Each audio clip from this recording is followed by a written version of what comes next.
बस सुनने वाला चाहिए। भूतिया किले की ये कहानियां सिर्फ मनगढ़ंत है, लोगों को डराने के लिए बनाई गई है। ये सब सिर्फ अफवाहें हैं जिनका कोई आधार नहीं है। मैं ये साबित करके दिखाऊंगा। मैं इस किले में रात बिताऊंगा और दिखाऊंगा कि यहां कुछ भी भूतिया नहीं है। अनिल, एक उत्साही और साहसी जवान, भूतिया किले की बातों को बेतुकी कहानियां मानता था। उसे यकीन था कि ये सब सिर्फ लोगों को डराने के लिए बनाई गई कहानियां हैं। वो इन्हें सिर्फ लोगों को डराने के लिए बनाई गई मनगढ़ंत बातें समझता था। उसके दोस्तों ने भी उसे कई बार इन कहानियों के बारे में बताया था, लेकिन अनिल ने कभी उन पर विश्वास नहीं किया। अपनी बात साबित करने के लिए उसने उस किले में ही रात बिताने का फैसला किया जिसके बारे में सबसे ज्यादा भूतिया होने की अफवाहें थीं। उसने सोचा कि अगर वह एक रात वहां बिता सके तो वह सबको गलत साबित कर देगा।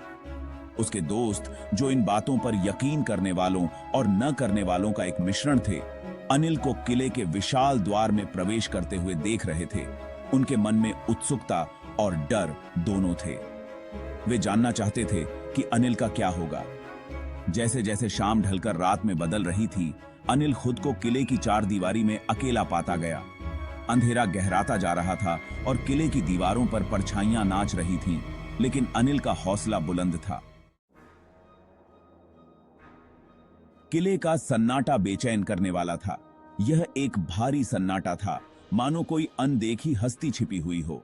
जैसे ही अंधेरा किले में छा गया, अनिल के लालटेन की टिमटिमाती रोशनी में परछाइयां नाचने लगीं, डरावने रूप धारण करती हुईं। किले की टूटी फूटी दीवारों से हवा चीख रही थी, मानो खोई हुई आत्माओं का विलाप हो।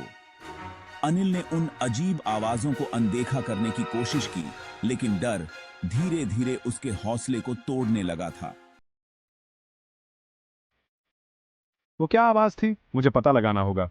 अचानक अनिल को एक आवाज सुनाई दी। ऐसा लग रहा था जैसे यह आवाज किले की गहराई से आ रही है, खाली गलियारों में गूंज रही है। उसका दिल तेजी से धड़कने लगा और वह सावधानी से आवाज की तरफ बढ़ने लगा।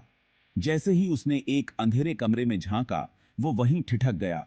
वहां एक टूटी हुई खिड़की से आती हुई धुंधली चांदनी में उसने एक धुंधली आकृति देखी। यह एक बूढ़े आदमी की आकृति थी, जो पुराने जमाने के कपड़े पहने हुए था। उसका चेहरा दुहक से भरा हुआ था। मैं डर के मारे कब का भाग गया होता, लेकिन उस आकृति की आंखों में जो गम था, उसने मुझे रोक लिया। भूतिया आकृति बोली। उसकी आवाज एक दर्द भरी फुसफुसाहट थी जो किले की दीवारों से ही निकलती हुई लग रही थी। मैं इस किले का पुराना किलेदार हूँ। एक भयानक अपराध और मुक्ति की तलाश में इस जगह पर बंधा हुआ हूँ।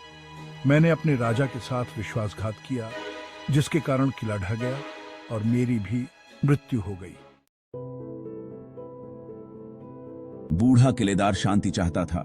कृपया मुझे मेरे अवशेष खोजने में मदद करो, जो किले के गिरने के दौरान बिखर गए थे और खो गए थे। केवल तभी मेरी आत्मा को शांति मिल सकती है। भूत के दुहक से द्रवित होकर अनिल ने उसकी मदद करने का वादा किया। मैं वादा करता हूं, मैं आपकी मदद करूंगा। जैसे ही भोर हुई, भूतिया आकृति गायब हो गई। अनिल को नए दिन की ठंडी रोशनी में अकेला छोड़कर थका हुआ लेकिन दृढ़ अनिल किले से बाहर आया। उस मुलाकात ने उसे हमेशा के लिए बदल दिया था। अनिल ने समय बर्बाद नहीं किया। उसने ऐतिहासिक अभिलेखों में खुद को विलीन कर लिया, प्राचीन ग्रंथों और जीर्ण शीर्ण नक्शों पर घंटों बिताए। उसने गांव के बुजुर्गों से बात की, भूली हुई कहानियों के टुकड़ों को जोड़कर अशांत आत्मा से किए अपने वादे को पूरा करने की ठान ली। उसकी खोज उसे घने जंगल से होते हुए किले के नीचे बने भूले हुए कमरों तक ले गई। हर दिन नई चुनौतियां लेकर आया। हर खोज ने उसके दृढ़ संकल्प को और मजबूत किया। आखिरकार हफ्तों की अथक खोज के बाद अनिल को एक छिपा हुआ कोना मिला, जहां केवल एक गुप्त रास्ते से ही पहुंचा जा सकता था। वहां मलबे के ढेर के नीचे एक कंकाल पड़ा था, जिसके हाथ में चांदी का एक कलंकित लॉकेट था। अरे आसा पबजी था मोशी है। लॉकेट, जिस पर किलेदार के नाम के शुरुआती अक्षर खुदे हुए थे, ने उसके शक को सही साबित कर दिया। उसने खोए हुए अवशेषों को ढूंढ निकाला था। गांव वालों की मदद से अनिल ने किलेदार की हड्डियों का किले की दीवारों के भीतर ही उचित अंतिम संस्कार किया। उस रात किले पर एक शांति छा गई। हवा का विलाप एक सौम्य हवा में बदल गया था।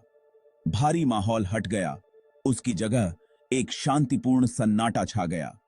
गांव वालों ने किले से